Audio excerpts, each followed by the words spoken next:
छठवीं राज्य स्तरीय कहानी सुनाओ प्रतियोगिता का आयोजन SCERT द्वारा प्राथमिक विद्यालय मखदूमपुर चिनहट लखनऊ में किया गया। यह विद्यालय भौतिक रूप से बहुत ही संपन्न और सुसज्जित है। यहाँ के प्रधानाध्यापक श्री मनीष चंद्र खरे की नेतृत्व क्षमता भी अच्छी है। SCERT ने अच्छी व्यवस्था की थी। SCERT की जो टीम यहाँ आई थी उनका व्यवहार सहज था। प्रतिभागियों को कोई भी समस्या नहीं हुई।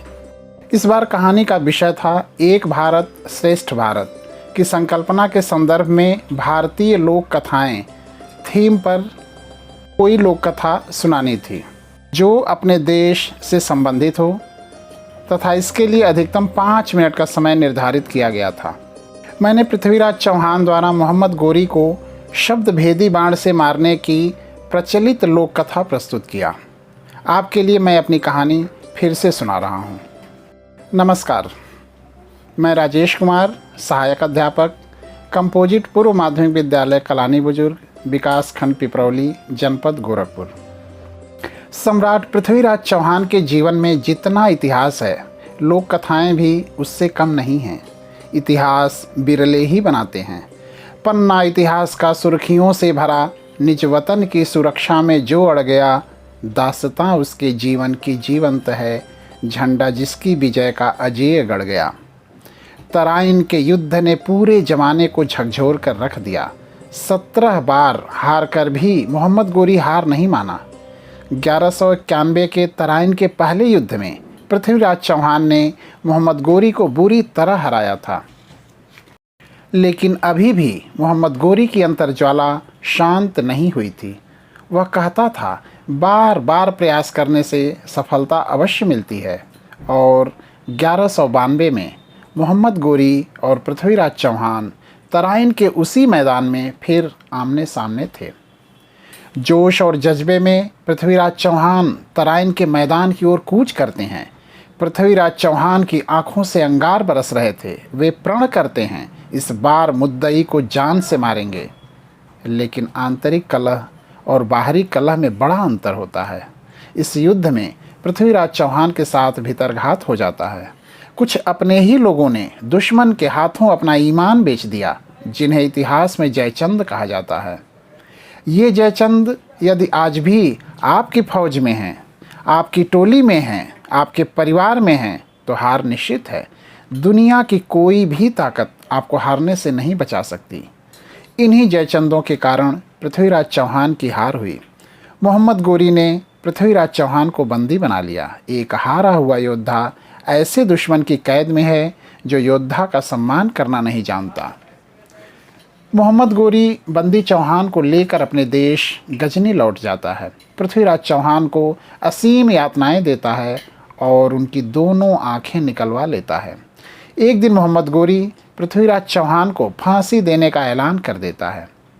फांसी का ऐलान होने के बाद चंद्रबरदाई हाथ जोड़कर मोहम्मद गोरी से कहता है, महाराज, मेरे राजा की आंखें नहीं हैं, वे आपके बंदी हैं और अब उनके जीवन का भी अंत हो जाएगा।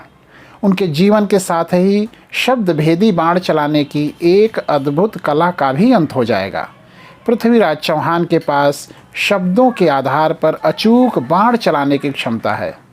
इतना सुनते ही मोहम्मद गोरी अपने आसन से खड़ा हो गया और कहता है, क्या बकवास करते हो, ऐसा संभव नहीं है। चंद्रबरदाई ने कहा, महाराज, इनके कौशल की परीक्षा हो जाए, फांसी तो होनी ही है। एक सभा का आयोजन किया गया। मोहम्मद गोरी सहित पूरा गजनी यह तमाशा देखने के लिए उमड़ पड़ा।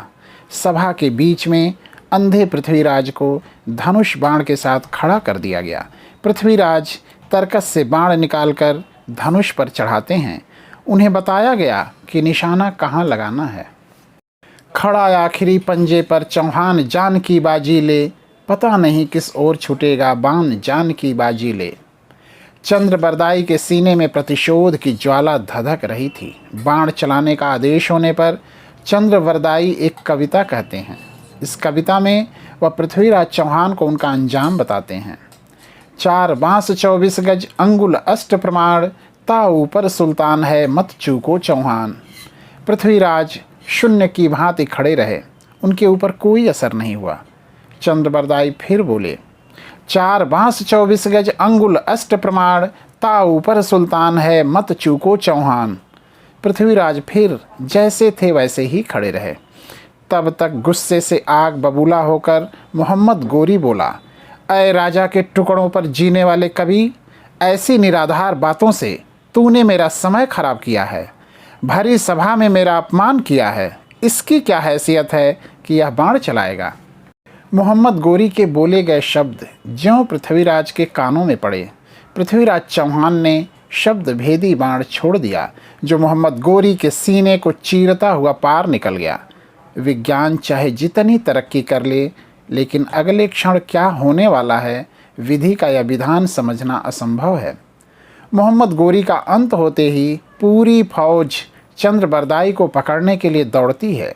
चंद्रबरदाई स्वयं पृथ्वीराज चौहान की हत्या करके खुद को भी कटार घोंप कर मार डालता है।